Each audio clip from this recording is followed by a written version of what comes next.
Paul a commencé par la conception juive du Messie, quelle qu'elle fût. Il est tout à fait impossible de dire ce qu'était la conception juive du Christ. Vous avez des indications de ce qu'ils attendaient que le Messie soit et fasse, mais il n'y a rien d'indiqué de ce qu'était exactement leur conception du Messie dans sa plénitude.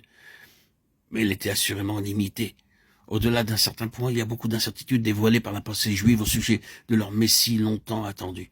Leur Messie représentait quelque chose de terrestre et de temporel, un royaume terrestre et une puissance temporelle, avec tous les avantages terrestres et temporels qui leur reviendraient, en tant que peuple sur cette terre de son royaume, de son règne, de son apparition.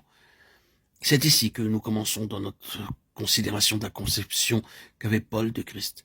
Cette conception juive, il est vrai, ne limitez pas la pensée de la bénédiction seulement à Israël, mais admettez que la venue du Messie devait, par le moyen des Juifs, aboutir à la bénédiction de toutes les nations.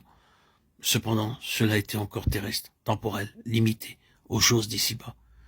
Si vous lisez les évangiles, et particulièrement l'évangile de Matthieu, vous verrez que l'effort de ces évangiles, dans la mesure où des croyants juifs étaient concernés, était de montrer que Christ avait fait trois choses.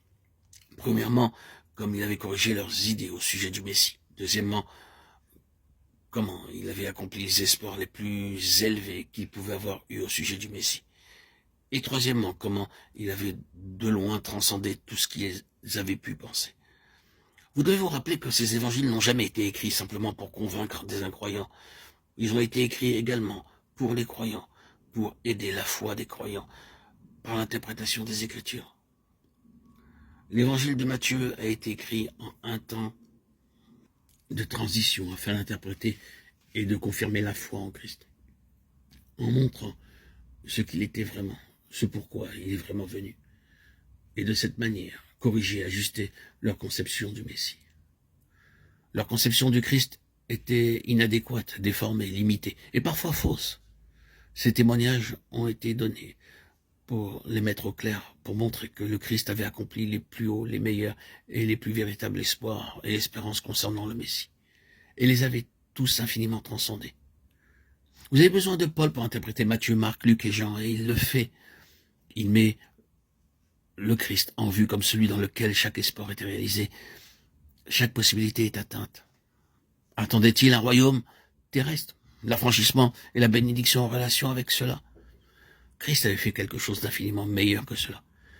Il avait œuvré en leur faveur pour une rédemption cosmique.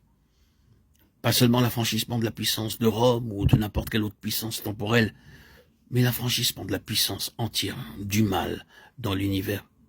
Il nous a délivrés de la puissance des ténèbres et nous a transportés dans le royaume de son Fils bien-aimé. Colossiens 1,13. Matthieu avait particulièrement souligné la question du royaume, mais l'idée juive du royaume avec laquelle il a été confronté était tellement limitée, terrestre et étroite. Avec une nouvelle emphase, Paul, par l'Esprit, met en vue la nature et l'immensité du royaume, du Fils, de l'amour de Dieu.